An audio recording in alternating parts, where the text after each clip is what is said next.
Hello viewers, welcome back to my channel এটি study centre. আজকে আমার ক্লাসে আমি তোমার জন্য আবার করে নিয়ে এসেছি ম্যাথের সলিউশন। আজকে আমার ক্লাসে তোমাদের জন্য যে ম্যাথের সলিউশন করে দেবো সেটা হচ্ছে স্কুল নম্বর 12। দেখো এখানে তোমাদের জন্য তোমাদের ক্লাস 10 এখন তো ম্যাথের সলিউশন চলছে, তাই তোমাদের ক্লাস 10 আমি আজকে ক্লাসে স্কুল নম্বর 12-এর দিনহাটা হাই স্কুল এইচএসে তোমাদের জন্য 1 নাম্বার এবং 2 নাম্বারের প্রশ্ন উত্তর করে দেবো। কেননা সমস্ত বেশি 1 নাম্বার 2 নাম্বারগুলো সহজ হলে গণিতের ক্ষেত্রে সব থেকে বেশি কঠিন 1 নাম্বার এবং 2 নাম্বার অঙ্কগুলো। তাই তোমাদের জন্য যদি গোটা প্রশ্নমিত্রের সমস্ত 1 নাম্বার 2 নাম্বার অঙ্কগুলো প্র্যাকটিস করা থাকে তাহলে তোমাদের বলে দিতে পারি যে সেকেন্ড সাবজেক্টে বেশিরভাগ ক্ষেত্রেই তোমাদের 2 নাম্বার এবং 1 নাম্বারের ক্ষেত্রে কঠিন হওয়ার কথা নয়। চলো শুরু করা যাক। এই school number 12 Dinhata high school এই স্কুলটিকে সম্পূর্ণভাবে 1 নাম্বার 2 নাম্বার সলিউশন করে। তবে শুরু আগে বলবো, যারা এখনও পর্যন্ত আমার চ্যানেলটিকে সাবস্ক্রাইব করে পাশে বেল বাটন কল করে দাওনি, তোমরা অবশ্যই আমাদের চ্যানেলটিকে সাবস্ক্রাইব করে পাশে বেল বাটন কল করে দেবে। স্কুল নম্বর 1 সঠিক উত্তরটি নির্বাচন করো। প্রথম প্রশ্ন, শুভেন্দু এবং নৌশাদ যথাক্রমে 1500 এবং 1500 এবং 1000 টাকা নিয়ে ব্যবসা শুরু করে। 1 বছর পর ব্যবসায় 75 টাকা ক্ষতি হলে শুভেন্দুর ক্ষতি কত হয়? এদের জন্য আমাদের প্রথমে করতে হবে অনুপাত। তাহলে এই 1500 ইজ টু এর 1000, তাহলে এই যদি অনুপাত করি তাহলে কত হবে? এটা যদি অনুপাত করে কত পাবো? 3:2। তাহলে 3:2। এরপর কী বলেছিল যে শুভেন্দুর ক্ষতি, শুভেন্দু যেহেতু প্রথমে আছে মানে প্রথমে কি কত আছে 3, তখন কত 3 আনুপাতিক ভাগে করলে কত 5 × 75। তো কাটালে কত পাবো আমরা? 15 × 5 = 75। তাহলে 15 দিনে কত হবে? 15 দিনে হবে 45 টাকা। তার মানে অপশান এ দেখো উত্তর 45 টাকা। দ্বিতীয় প্রশ্ন দেখো, ax² + bx + c = 0 সমীকরণে বীজদ্বয় বাস্তব এবং সমান হলে তাহলে এক্ষেত্রে কোনটি হবে? দেখো আমরা কি জানি বীজদ্বয় বাস্তব ও সমান হলে মানে কি b² - 4ac = 0, এটা তো আমরা জানি। এরপর অংশ আমাদের খাতায় করতে হবে কারণ এখানে জায়গা ধরি। এটা হচ্ছে স্কুল নম্বর 12, এটা হচ্ছে স্কুল নম্বর 12।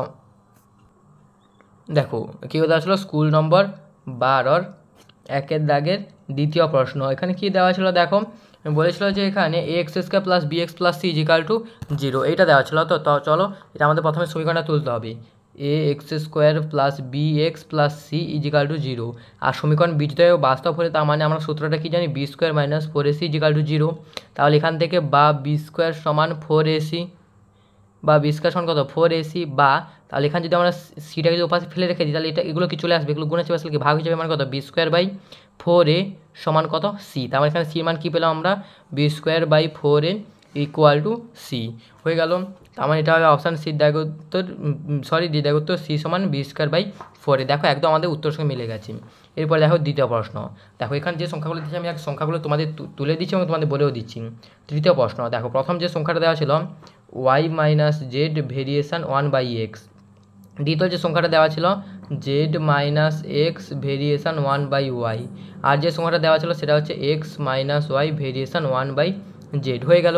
তাহলে দেখো এরপর এক্ষেত্রে আমরা একটি ধ্রুবক দিয়ে গুণ করব। x - y সমান কত পাবো আমরা? k1/x।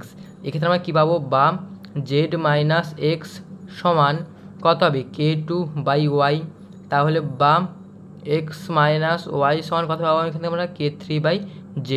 তাহলে বা এবার আমরা ক্ষেত্রে যদি কে এর মান যদি নির্ণয় করি তাহলে k1 সমান এটা কি ভাগে চেপে আসলে গুণ হয়ে যাবে, সমান কত হবে? x × y - z সমান গুণ করলে কত পাবো আমরা? xy - xz। এখান থেকে যদি আমরা করি তাহলে কত পাবো? ঠিক একইভাবে k2 সমান y × z - x সমান কত পাবো আমরা? yz - x। বা এবার এটা ক্ষেত্রে আমরা যদি করে দিই তাহলে কী পাবো? k3 সমান x - y × z, তাহলে সমান কত পাবো আমরা? xz - yz। এরপর দেখো ভেদগুলি কী বলছিল? ভেদ ধ্রুবকের সমষ্টি মানে কি যোগ করতে বলেছিল, মানে কি k1 + k2 এবং k3 যোগ করতে বলেছিল। তাহলে অতএব k1 + k2 + k3 সমান, দেখো এইটা অঙ্ক হলো তোমাদের অনেকবার ধরে হয়ে যাচ্ছে, xy - xz + yz মাইনাস, দেখো এখানে xy হবে, এখানে শুধুমাত্র x লেখা ছিল, -xy + xz - yz। তাহলে লেখো সমস্ত কে যায় +yz - yz, -xy + xy + xz - xz যোগে হয়েছে মান কত? উত্তরে 0। তার মানে কি ভেদ সমষ্টি ধ্রুবক কত হলো? 0। তাহলে অপশান এর দাগে উত্তর হবে 0। এরপরে দেখো IV দাগে দুটি বৃত্ত পরস্পরকে C বিন্দুতে স্পর্শ করায়। AB বৃত্ত দুটির একটি সাধারণ স্পর্শক, বৃত্ত দুটিকে A এবং B বিন্দুতে স্পর্শ করেছে, তাহলে AC/B কোণের পরিমাপ কত হবে তা আমাদের হিসাব করতে বলেছিলাম। এটা হচ্ছে IV দাগের প্রশ্ন হয়ে গেছে। এটা ধরে নাও বৃত্ত, এটা আমি জানি বৃত্ত হচ্ছে না, তবুও তোমার ধরে নাও এটা হচ্ছে বৃত্ত এবং এটা হচ্ছে বৃত্ত, এবং এরপরে দেখো কি দেওয়া ছিল, এবার বলেছিল যে বৃত্ত দুটি একটি এ বি একটি দুটি সাধারণ স্পর্শক, তাহলে এটি একটি সাধারণ স্পর্শক কী কী, এটা নাম দিলাম আমরা কি এ, এবং এটার নাম দিলাম আমরা বি, এবং এখানে কি সাধারণ স্পর্শক দেওয়া ছিল, এটা দেওয়া ছিল সি, তাহলে এটার নাম দেওয়া ছিল কি সি। তাহলে এক্ষেত্রে আমাদের এখান থেকে এইখানে এবং এখান থেকে এইখানে, তাহলে বলেছিল আমাদের যে এ সি বি এই কোণটা মান কত আমাদের হিসাব করতে বলেছিল, যে এ সি বি কোণের মান কত আমাদের হিসাব করতে বলেছিল, এটা হবে 90 ডিগ্রি, এটা তোমাদের বইয়ের প্রশ্ন, এটা হবে 90 ডিগ্রি। হয়ে গেল, তার অপশান ডি দাগ উত্তর 90 ডিগ্রি। কিন্তু তোমার মাসপি এখানে ছবিটা আঁকলে আরও ভালো হতো। চলো দেখো এরপরে দেওয়া ছিল এখানে পঞ্চম প্রশ্ন, এ বি সি ত্রিভুজ এবং পি কিউ আর ত্রিভুজের। দেখো আমি প্রথমে এ বি সি এবং পি কিউ আর দুটি ত্রিভুজ আঁকবো, কিন্তু দুটো ত্রিভুজের নাম দেবো না, এখানে দুটো ত্রিভুজের নাম ওখানে শর্ত অনুযায়ী হবে। দেখো এটা আমি নামটা প্রথম ত্রিভুজের নাম আমি সাধারণভাবে দিতে পারি, এটা ধরে নাও এ বি সি ত্রিভুজ এবং এটা ধরে নাও পি কিউ আর ত্রিভুজ, এটা নাম দিলাম কি এ বি সি। এখানে দেখো কী কী কন্ডিশনগুলো দেওয়া আছে তোমাদের বলে দিচ্ছি। দেখো প্রথম যে কন্ডিশনটা দেওয়া ছিল এখানে, যে A B by Q R, আমি প্রথমে খাতে তুলে নিচ্ছি, সমান দেওয়া ছিল কি বিসি বাই পি আর, এরপর দেওয়া ছিল কি সমান C A by P Q, এটা দেওয়া ছিল। তো দেখো এটা দেওয়া ছিল, তাহলে দেখো এখানে এ বি যেখানে আছে সেখানে কিউ আর থাকবে, মানে এখানে কিউ এখানে আর, নাহলে এখানে আর নাহলে এখানে কিউ। এরপর একটা সমান দেখো বিসি, মানে কি এক্ষেত্রেও বি আছে এক্ষেত্রেও বি আছে, আবার এক্ষেত্রেও দেখো আর আছে এক্ষেত্রেও আর আছে, তার মানে এটা যদি বি হয় তার মানে এটা কী হবে আর হবে। তাহলে এরপর দেখো এখানে কী বলছিল এ বি সমান কী দেওয়া ছিল কিউ আর, তার মানে এটা কত হবে কিউ, এটা কত হবে পি, এরপর তোমার মিলিয়ে নাও এ সি মানে সি এ বাই কত দেওয়া ছিল পি কিউ, দেখো পি কিউ হয়ে গেছে। তাহলে এরপর বলছে আমাদের কোনগুলো সমান, দেখো এক্ষেত্রে তাহলে আমরা সদৃশতা পেয়ে গেছি, তাহলে এক্ষেত্রে কোনগুলো আমাদের সমান হচ্ছে বলে দিচ্ছি। এখন এ কোণ সমান কিউ কোণ, বি কোণ সমান আর কোণ, লিখে দাও বি কোণ সমান আর কোণ, আর সি কোণ সমান পি কোণ, সি কোণ সমান পি কোণ। তাহলে এরপর আমাদের বইতে কোনটা দেওয়া আছে দেখি, দেখো বইতে আমাদের দেওয়া আছে কোনটি, এটা দেওয়া আছে বইতে, এটা দেওয়া আছে এ কোণ সমান কিউ কোণ, হয়ে গেল। এরপর দেখো কী দেওয়া আছে, এরপর দেওয়া আছে যে তোমার ষষ্ঠ প্রশ্ন দেওয়া আছে একটি নিরেট গোলকের বক্রতলের ক্ষেত্রফল 3 গুণ আয়তনের সমান, তাহলে ও আয়তনের সংখ্যা মানের সমান, তাহলে গোলকটির ব্যাসার্ধে দেখো কত হবে হিসাব করে লিখি। এরপর দেখো ভিড় অবলে দেখো প্রশ্ন, গোলকের বক্রতলের ক্ষেত্রফল, গোলকের বক্রতলের ক্ষেত্রফল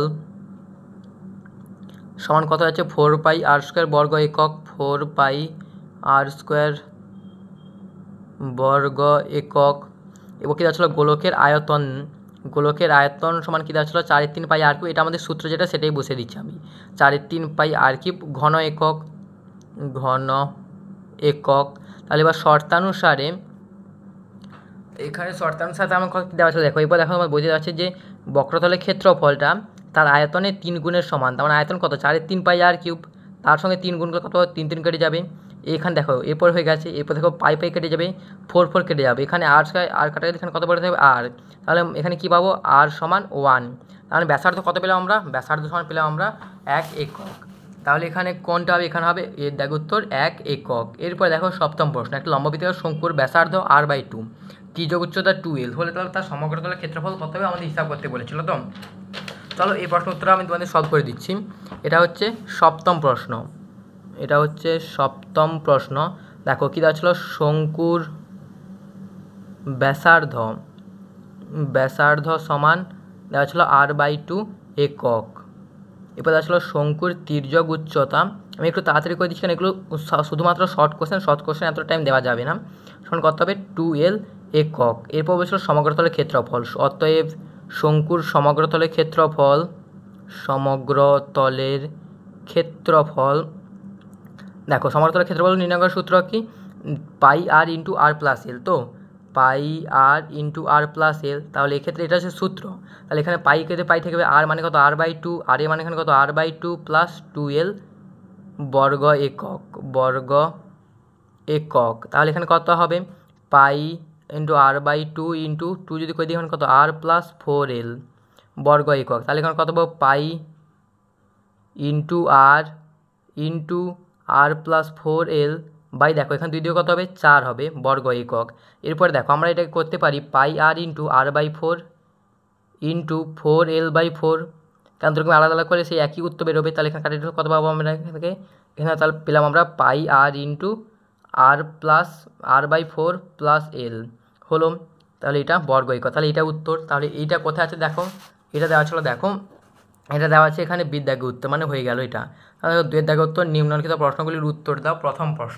প্রথম প্রশ্নটা কী দেওয়া ছিল, দুয়ের দাগের প্রথম প্রশ্ন। দেখো আমি এখানে সমীকরণটা তোমাদের বলে দিচ্ছি। দেখো এই যে সমীকরণটা দেওয়া ছিল যে 4x² + 4 × 3m - 1x + m + 7 = 0 দেওয়া ছিল। তো বলছিল যে দ্বিঘাত সমীকরণে বীজ দুটি পরস্পর অনন্য, একটা যদি আলফা একটা কী হবে 1/α, আলফা × 1/α।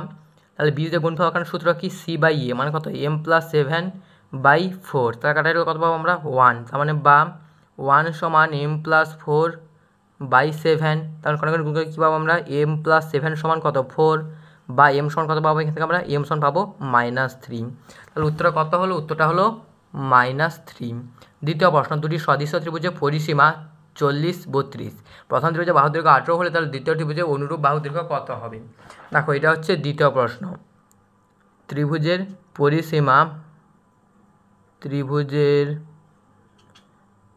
পরিসীমা প্রথম ত্রিভুজের পরিসীমা, এটা বের করার সূত্র, প্রথম ত্রিভুজের পরিসীমা বাই ত্রিভুজের বাহুর দৈর্ঘ্য সমান দ্বিতীয় ত্রিভুজের পরিসীমা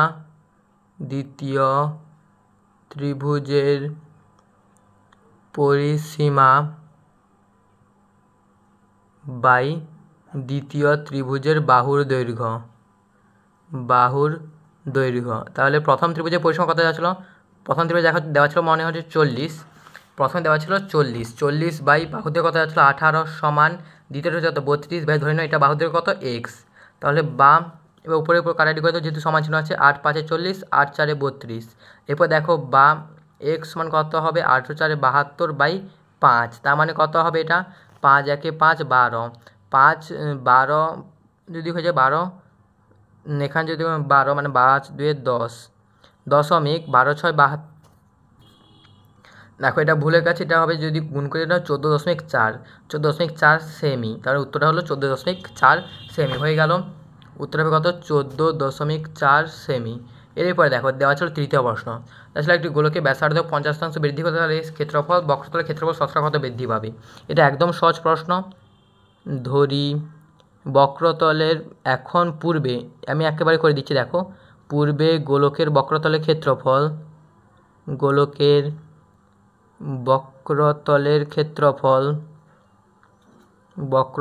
ক্ষেত্রফল সমান কত দেওয়া ছিল, যে আগে দেওয়া ছিল ব্যাসার্ধ, পূর্বে যদি গোলকের ব্যাসার্ধ যদি আমরা ধরি আর, ব্যাসার্ধ সমান কত r একক, ধরি পূর্বে গোলকের তাহলে বক্রতলের ক্ষেত্রফল কত হবে, গোলকের বক্রতলের ক্ষেত্রফল সমান কত হবে 4πr² কি বর্গ একক।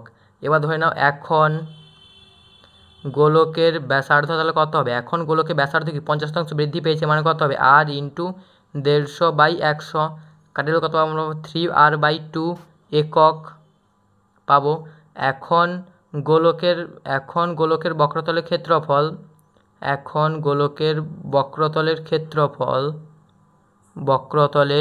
ক্ষেত্রফল তাহলে এখন এবার rটা কত হয়েছে 3r/4, তাহলে কত হবে 4π3r/2 হোল স্কোয়ার বর্গ একক। তাহলে কত পাবো এখান থেকে আমরা 4π × 9r² কত 4 কাটাটি হয়ে গেল, তাহলে কত পেলাম আমরা 9πr² বর্গ একক হলো। এরপরে দেখো পূর্বে ছিল কত 4πr², এখন কত 9πr²। এরপরে দেখো কি দেওয়া ছিল,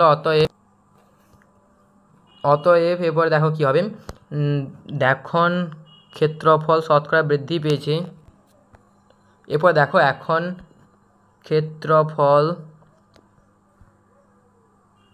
ক্ষেত্রফল শতকরা বৃদ্ধি পেয়েছে। দেখো টোটাল বৃদ্ধি পেয়েছে কত 5πr² বাই কার উপর বৃদ্ধি পেয়েছে 4πr² উপর বৃদ্ধি পেয়েছে ইন্টু কত হবে 100%। πr² কেটে যাবে, 25 কাটে কত হবে 25 × 4 = 100, 25 × 125%, তার মানে ক্ষেত্রফল শতকরা কত বৃদ্ধি পেয়েছে 125%। এরপর দেখো কি দেওয়া ছিল আইভির দাগে, এই অঙ্কটাও আমাদের আগে অনেকবারই হয়ে গেছে। দেখো কী দেওয়া ছিল, একটা লম্বতল শঙ্কুর পার্শ্বতলের ক্ষেত্রফল ভূমিতলের ক্ষেত্রফলের √5 গুণ হলে তাহলে উচ্চতম ব্যাসার্ধের অনুপাত কত হবে আমাদের হিসাব করতে বলেছিল। আইভি দাগি ধরি ভূমিতলের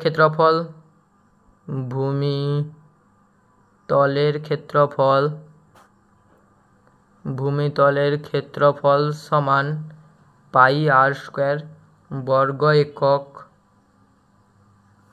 ধরি পার্শ্বতলের ক্ষেত্রফল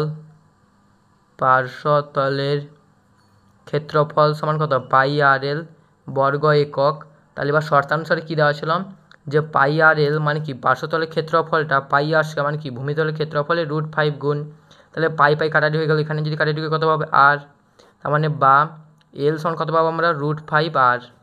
তাহলে বা কত পাবো এল স্কোয়ার সমান 5 আর স্কোয়ার। তাহলে আমরা একটা সূত্র জানি যে এল স্কোয়ার সমান এইচ স্কোয়ার প্লাস আর এ স্কোয়ার, এই সূত্রটা আমরা অবশ্যই জানি। তাহলে এই সূত্রে যদি মান নিন, এখানে যদি এল স্কোয়ার জায়গায় মান বসিয়ে দিই, এখানে কী পাবো এইচ স্কোয়ার প্লাস আর স্কোয়ার সমান কত 5 আর স্কোয়ার। তাহলে বা এইচ স্কোয়ার সমান আর স্কোয়ারটাকে উপাশে নিয়ে চলে যাবো, এটা প্লাস যে পাশে মাইনাস হয়ে যাবে মানে কত 4 আর স্কোয়ার। তাহলে বা H square by R square গুণ আছে আসলে ভাগ হয়ে যাবে 4/1। তাহলে এবার বর্গমূল করে দাও, এইচ বাই আর তার কত হবে 2/1। তাহলে অতএব এইচ ইচ টু আর মানে কত উচ্চতা ইচ টু ব্যাসার্ধ কত হবে 2:1। কারণ উচ্চতা ইচ টু ব্যাসার্ধ কত হবে 2:1। তাহলে এই প্রশ্ন উত্তরটা কত নির্ণয় হলো, এই প্রশ্ন উত্তর হবে 2:1 হয়ে গেল। আজকে ক্লাসটা এখানে শেষ, দেখা হচ্ছে এই পরবর্তী ক্লাসে। তো ভালো থাকবে, সুস্থ থাকবে, টাটা বাই বাই।